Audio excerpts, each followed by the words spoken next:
Respected experts are now telling us that at least 60% of all chronic illness is caused by lifestyle. Diseases such as diabetes, heart problems, respiratory problems, and yes, even cancer are often the result of an unhealthy lifestyle. It has always been the entire focus of medical doctors to treat the sick. But unfortunately, the deteriorating health of our nation is crushing our healthcare system. Going back in time, there were another group of practitioners whose entire focus it was to keep people healthy, to keep people well. Wellness. Wellness, a state of well-being free from disease. My name is Richard Durwald, and I've been involved in fitness and wellness for more than 60 years. And one thing's for sure, it's much more logical and much less expensive to try and prevent illness than it is to try and cure it. And basically, that's the wisdom of wellness. All of the wellness pioneers profiled in this production lived and worked at a site in the small town of Dansville, New York. The residents of Dansville used to call this site the Castle on the Hill. It's now being called the Castle of Wellness.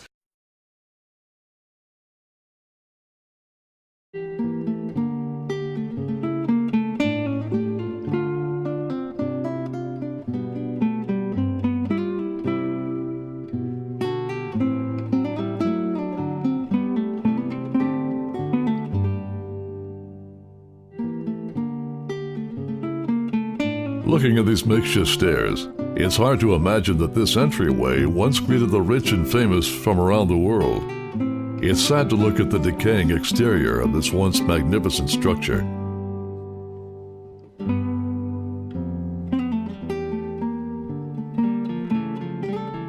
Walking through the interior, it's shocking to witness the effects of more than a half-century of neglect, abuse, and vandalism.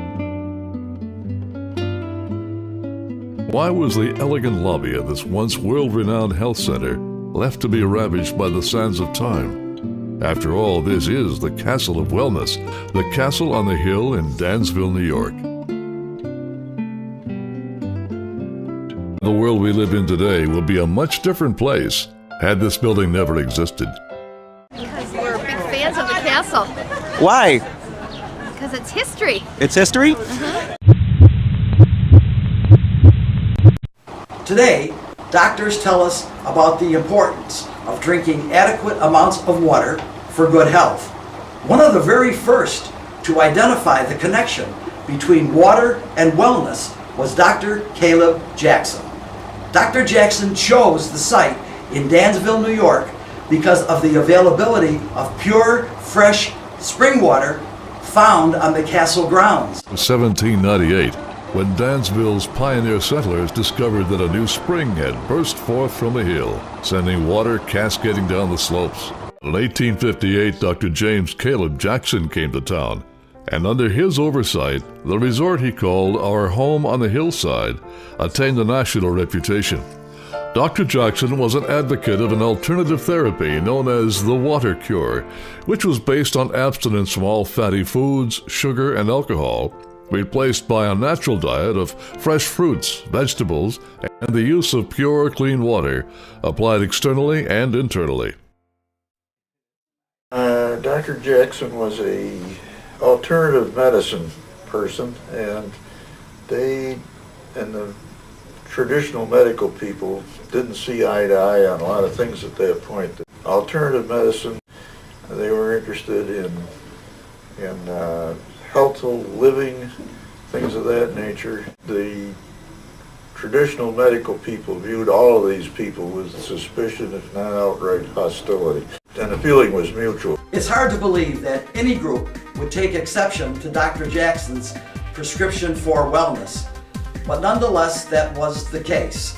That prescription simply included pure, fresh, clean water, fresh fruits, fresh vegetables, fresh air, and exercise.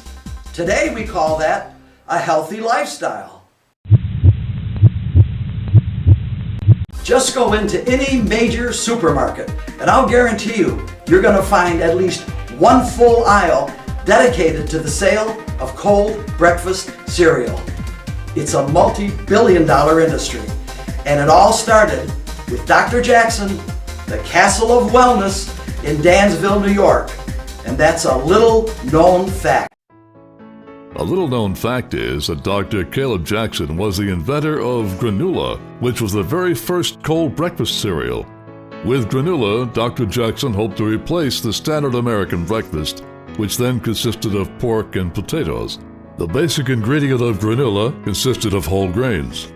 Guests at our home on the hill were so enthusiastic about granola, they requested that the cereal be shipped to them when they returned home.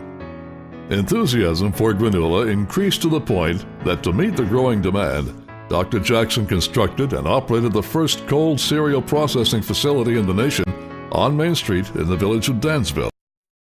By some coincidence, in 1887, another sanatorium operator, Dr. Harvey Kellogg, also developed a cereal and also called his product granola.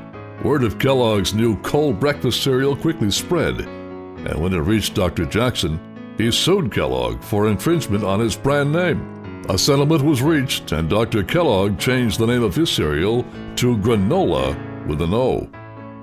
John Post, shown here with his daughter Marjorie, also operated a sanatorium in Battle Creek and started another cereal company with the introduction of his Post Grape Nuts brand, thus earning Battle Creek the prestigious title of cereal capital of the world. Due to the much larger manufacturing and distribution channels by both Post and Kellogg, the sales of granola plummeted, and the Jackson family discontinued the manufacture of granola.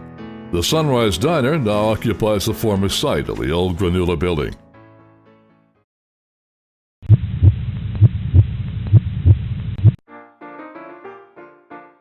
Assisting Dr. Jackson in his efforts in Dansville was Dr. Harriet Austin, a female physician in an era when female physicians were almost unheard of.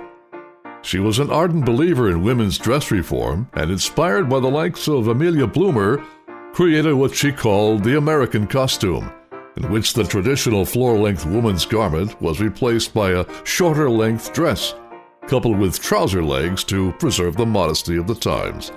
Female patients at the Water Cure were encouraged to wear Dr. Austin's American costume and leave the uncomfortable and unhealthy whalebone corsets in the closet. It was happening in Paris and it was happening in New York City. But one of the most important changes in women's fashion was the one that occurred in Dansville, New York, where the work of Dr. Harriet Austin hearkened the beginning of the end of those whalebone corsets that constricted and restricted the function of vital organs. This was a great step forward in women's health. Well, I just have to say I had no idea that Dansville was such an important part of the American history, especially for the women's movement. If it wasn't for Dansville, I could still be wearing one of those skirts that was down around my ankle. That's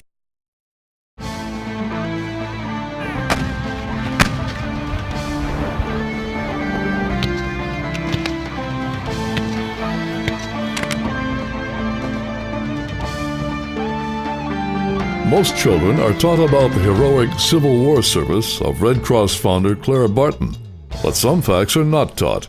For example, her little-known but critical connection to the castle in Dansville. Clara Barton. She was truly a real American hero. But following the Civil War, her health was failing. As a matter of fact, some thought that her life was in jeopardy. And on the advice of friends, she traveled to Europe to go to a sanatorium there run by physicians who they hoped and thought could restore her health. While she was in Europe, she learned about the International Red Cross and the great work that they were doing over there. As it worked out, she did not feel any better. Her health wasn't being restored, but she was encouraged because she wanted to come back to America and she wanted to start an American Red Cross. Home again in the United States, Clara Barton dedicated herself to organizing an American branch of the International Red Cross.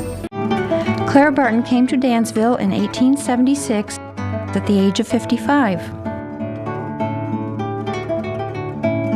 For 2 years, she was a patient of Dr. James Jackson at our home on the hillside. also known as the Jackson Sanatorium.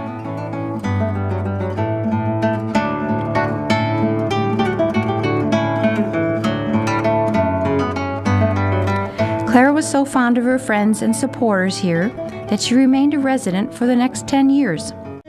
Clara Barton was born on December 25th, 1821, and died at the age of 90 on April 12, 1912. She established the first chapter of the American Red Cross in this community on August 22, 1881. This was probably one of the greatest humanitarian efforts ever attempted by an individual at her age and at this period in our country's history. Clara Barton's life was dedicated to suffering humanity. In her own words, "The general means for promoting health is through proper food, water, bathing, dress, sunshine, open air, and pleasant surroundings. Little or no medication are relied upon."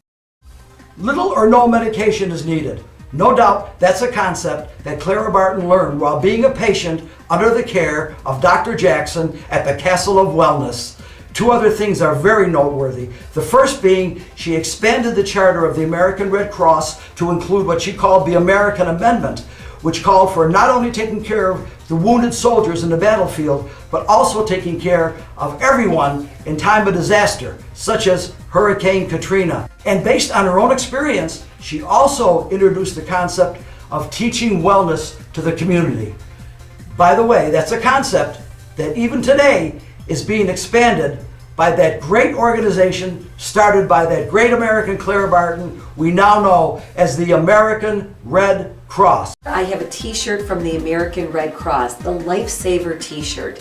And you know, if it wasn't for Dr. Jackson and the Castle of Wellness, we may never have seen Clara Barton recover from her illness, and we may never ever have the American Red Cross as we know it today. I was 30 pounds heavier than I am today, and it was not muscle. I was not healthy. I was a registered nurse, eating junk food, not exercising. And you know what? It occurred to me that I needed to walk the talk. You know, I'm trying to help people be healthy and feel good and improve the quality of their life. I needed to do it myself. And so 30 years ago, I started teaching fitness. But I quickly realized that it wasn't just about fitness. It just wasn't about working out. It was also about eating right. And you know what? It goes hand in hand. You need to eat right and exercise to look great, feel great, reach your goals, get things done. And there are so many benefits to eating right and exercising. Of course, preventing disease is the number one thing that motivates me. Robbie, thank you very much for joining me today. Well, thank you. It was my pleasure, Richard. I know, you know, you're a pioneer in the industry, and my gosh, you've been promoting health and wellness for so long, so I'm honored to be in this. Thank you very much. 60 years it's been. Oh gosh, yeah, can't believe that. And for you it's been about 3 or 4 months. Is that right? I wish. I would like to finish this up with telling everybody watching this the advantages of a wellness lifestyle.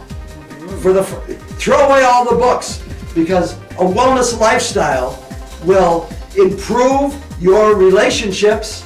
It'll improve the quality of your life. It'll make you feel better. Your level of fitness. It'll make you look better. Your body composition. And it'll make you be better. Your health, mentally, physically, emotionally, spiritually. Is that all? Oh my gosh. A wellness lifestyle.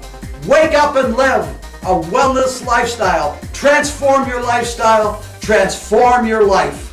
You can do it. Absolutely. We did. Yes, we did.